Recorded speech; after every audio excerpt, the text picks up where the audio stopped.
साथियों good morning. साथियों, हमारी रिसर्च एप्टीट्यूड की सीरीज चल रही है। पहले हमने रिसर्च टीचिंग एप्टीट्यूड के क्वेश्चन किए थे, अब रिसर्च एप्टीट्यूड के क्वेश्चन कर रहे हैं। आशा करता हूँ आपको बेनिफिट हो रहा होगा। आप साथ साथ जुड़े रहिए नोर ऑनलाइन अकेडमी के साथ।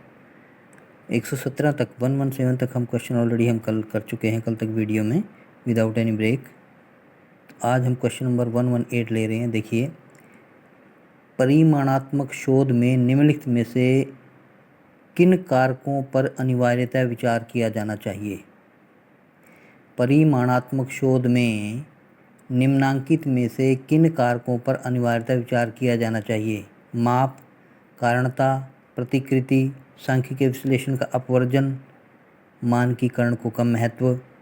नीचे दिए गए विकल्पों में से सही उत्तर का चयन कीजिए। अब देखिए, ये 2023 में आया शिफ्ट 1 में इकोनॉमिक्स के पेपर के साथ फर्स्ट पेपर जो आता है उसमें आया नेट के पेपर में। आंसर रहेगा ए, बी और सी। ए, बी और सी क्या है? माप, कारणता और प्रतिकृति। देखिए, हम इसको और क्लियर करने के लिए जो इसकी एक्सप्लेन किया हुआ उसको हम देखते हैं। देखिए, परिमाणात्मक शोध संख्यात्मक आंकड़े एकत्र करने और विश्लेषण करने की प्रक्रिया है। परिमाणात्मक अनुसंधान का उद्देश्य चरों के बीच संबंध की खोज करना, चर मीन वेरिएबल, परिकल्पना की पुष्टि करना, परिकल्पना मतलब हाइपोथेसिस, और परिणामों का सामान्यीकरण करना है, यानी कि रिजल्ट्स का जनरलाइजेशन करना है। परिमाणात्मक शोध में निम्न कारकों पर अनिवार्यतः विचार किया जाना चाहिए। माप, कारणता, प्रतिकृति। ये था आपका क्वेश्चन नंबर 118। आशा करता हूँ आपको क्लियर हो गया होगा। नेक्स्ट क्वेश्चन है 119।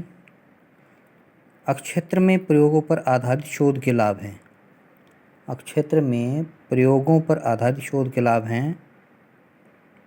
1, प्रबल बाह्य वैधता, विषय सामान्य और स्वाभाविक रूप से व्यवहार करते हैं।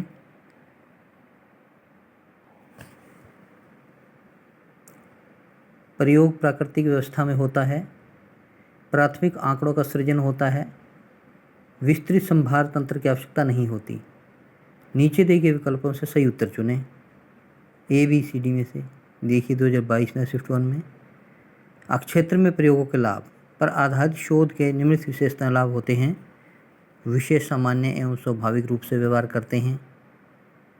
प्रयोग प्राकृतिक व्यवस्था में होता है और प्रयोग प्राथमिक आंकड़ों के संचय एवं सृजन पर आधारित होता है।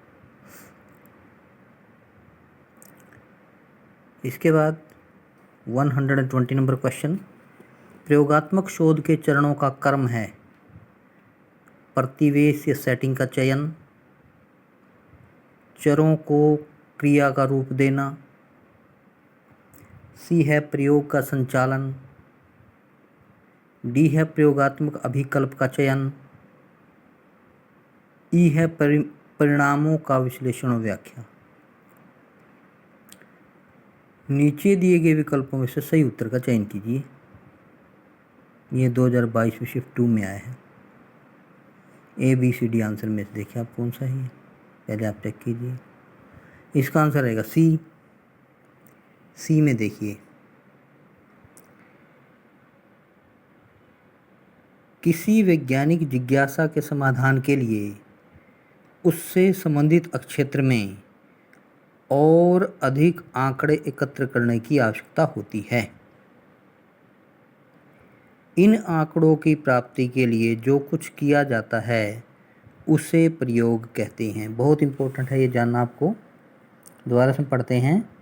किसी वैज्ञानिक जिज्ञासा के समाधान के लिए उससे संबंधित क्षेत्र में और अधिक आंकड़े एकत्र करने की आवश्यकता होती है और इन आंकड़ों की प्राप्ति के लिए जो कुछ भी किया जाता है उसे प्रयोग कहते हैं।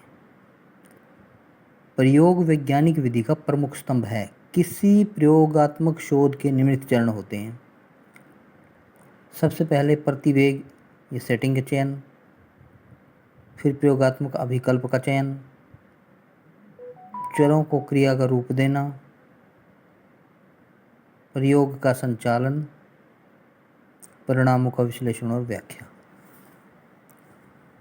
ये था आपका क्वेश्चन नंबर 120। आशा करता हूँ आपको क्लियर हो गया होगा ये क्वेश्चन भी। आप दोबारा से फिर देख सकते हैं कि प्रयोगात्मक शोध के चरणों का क्रम क्या है। ये देखिए क्रम क्या है। सेटिंग का चयन, प्रयोगात्मक विकल्प का चयन, चरों को क्रिया का रूप देना, प्रयोग का संचालन, परिणामों का विश्लेषण और व्याख्या करना। ये था हमारा क्वेश्चन नंबर 120। अब क्वेश्चन नंबर 121 की ओर बढ़ते हैं। यह है क्वेश्चन नंबर 121। निम्नलिखित में से कौन से प्रयोगात्मक शोध में नियंत्रण के साधन हैं। क्वेश्चन क्या है, निम्नलिखित में से कौन से प्रयोगात्मक शोध में नियंत्रण के साधन हैं। भौतिक परिवेश या सेटिंग को नियंत्रित करना, सहभागियों की पसंद, सांख्यिकीय विश्लेषण, अल्पकालिक प्रभावों पर ध्यान केंद्रित करना, कारण संबंधी घटकों का पार्श्वीकरण। तो नीचे दिए गए विकल्पों में से सही उत्तर चुनें। ये आपका क्वेश्चन जो है 2022 में यूजीसी नेट पेपर में शिफ्ट 2 में आया हुआ है। क्वेश्चन क्या आपका, निम्नलिखित में से कौन से प्रयोगात्मक शोध में नियंत्रण के साधन हैं। देखिए ABCD, हम देखते हैं कौन सा आंसर रहेगा। ये देखिए एक्सप्लेन किया हुआ है, देख सकते हैं। प्रयोगात्मक अनुसंधान, क्लियर आ रहा होगा नज़र। प्रयोगात्मक अनुसंधान की एक प्रमुख विधि है। प्रयोगात्मक अनुसंधान में कार्य कारण संबंध स्थापित किया जाता है। कार्य कारण संबंध स्थापित करने के लिए दो स्थितियों का संतुष्ट होना आवश्यक है। पहला, कारण है तो उसका प्रभाव होगा, यह स्थिति बहुत जरूरी है, परंतु पर्याप्त नहीं है। दूसरा, यदि कारण नहीं है तो प्रभाव ही नहीं होगा। प्रयोगात्मक अनुसंधान में नियंत्रण के साधन निम्न हैं। 3 साधन हैं। भौतिक परिवेश सेटिंग को नियंत्रित करना, सहभागियों की पसंद और सांख्यिकीय विश्लेषण। ये था आपका क्वेश्चन नंबर 121 121 नंबर। आशा करता हूँ कि आपको ये सारे क्वेश्चन जो करवाए जा रहे हैं क्लियर हो रहे होंगे और आप इससे बेनिफिट भी ले रहे होंगे। आप कमेंट करके बता भी दीजिए, कमेंट करना चाहिए, पता लगता है कि आप कितने इसमें जो है इंटरेस्ट डीपली स्टडी कर रहे हैं इसकी। और आप नोट्स भी बनाते रहिए ताकि हेल्प की जो है तैयारी साथ साथ होती रहे। मैं इसलिए थोड़े थोड़े क्वेश्चन डेली आपको रूटीन में भेज दूँ कि आपका रूटीन बना रहे और आप इसकी तैयारी करते रहें। एक दिन में अगर 50 क्वेश्चन भेज दिए जाएँ तो ना ही आपका इंटरेस्ट रहेगा पढ़ने में और ना ही उसको कोई बेनिफिट मिलेगा। इसलिए 8 से 10 क्वेश्चन डेली की रूटीन में रहें। रूटीन बहुत ज़रूरी है, अगर रूटीन बना के रखते हैं तो सब कुछ सही है। अब क्वेश्चन नंबर 121 के बाद हम 122 नंबर क्वेश्चन करते हैं। निम्नलिखित में से कौन से प्रयोगात्मक छल योजन हैं। नंबर 1 ABCDE दिए हैं। पर्यावरणीय छल योजन, उद्दीपन संबंधी छल योजन, अनुदेशात्मक छल योजन और नियोजन संबंधी छल योजन, निर्णय संबंधी छल योजन। नीचे दिए गए विकल्पों में से सही का उत्तर चुनें। देखिए ABCD ये 4 दिए हैं, इनमें भी अंदर आंसर दिए हुए हैं 3-3। तो 2023 में एक क्वेश्चन शिफ्ट 1 में आया हुआ है, इम्पोर्टेंट क्वेश्चन है। ए इसका आंसर है। ए के आंसर में हमें 3 चीज़ें मिलती हैं, पर्यावरणीय छल योजन, उद्दीपन संबंधी छल योजन और अनुदेशात्मक छल योजन।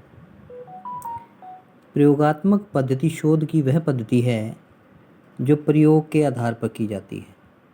शोध में परीक्षणात्मक या प्रयोगात्मक अनुसंधान अभिकल्प प्रणाली एक विकसित एवं उन्नत विधि है जिसके अंतर्गत हम सूक्ष्म समस्या का सूक्ष्म समाधान प्रस्तुत करते हैं, यानी माइक्रो प्रॉब्लम और माइक्रो ही उसका रेमेडी। उपयोगिता की दृष्टि से यह बहुत ज़रूरी है, व्यवहारिक है, क्योंकि इसमें भी प्राकृतिक विज्ञान की तरह ही यथार्थ निश्चित परिणाम प्राप्त करने के लिए सामाजिक घटनाओं का अध्ययन नियंत्रित परिस्थिति में किया जाता है। निम्न में प्रयोगात्मक छल योजन है: पर्यावरणीय छल योजन, उद्दीपन संबंधी छल योजन, अनुदेशात्मक छल योजन। और ये था हमारा क्वेश्चन नंबर 122, 122 नंबर। आशा करता हूँ कि जितने भी क्वेश्चन करवाए जा रहे हैं आपको वो क्लियर हो गए होंगे, आपको समझ में आ रहे होंगे अपनी तैयारी। और सबसे बेटर ये है कि जो भी आपकी तैयारी आप कर रहे हैं नेट की, आपको चाहिए कि सबसे पहले आप अपने सिलेबस को कंसीडर करें, अपडेटेड सिलेबस लें, चाहे वो हिंदी मीडियम में हो चाहे वो इंग्लिश मीडियम में हो, जैसा भी आपका एज विश, आपके ऊपर डिपेंड करता है आप किस सब्जेक्ट उसमें लैंग्वेज में ऑप्ट करना चाहते हैं। तो आपको तैयारी जो है सिलेबस के अकॉर्डिंग ही करनी चाहिए, क्योंकि कई बार क्या होता है कि जो आप बुक्स मार्केट से ख़रीदते हैं उसमें कई बार कुछ एक्स्ट्रा या कुछ कम दिया होता है। तो आप अकॉर्डिंग टू सिलेबस जो हो ना उस बुक को कंसीडर करें, मार्केट में जाके पहले सिलेबस चेक करें या सिलेबस साथ ले जाएं तब जाके बुक को परचेज करें। क्योंकि शॉपकीपर क्या करते हैं कि कोई भी बुक पकड़ा देते हैं जो मार्केट में उनको लगता है कि ये बच्चा जाके अपना पढ़ लेगा। थैंक यू, और बने रहिए, ज़्यादा बातें हम नहीं करते, वीडियो बहुत लेंथी हो जाएगी। और आशा करता हूँ कि आपको इससे बेनिफिट हो रहा होगा। Thank you. शेयर कीजिए, सब्सक्राइब कीजिए, लाइक कीजिए और इन्जॉय कीजिए। Thank you.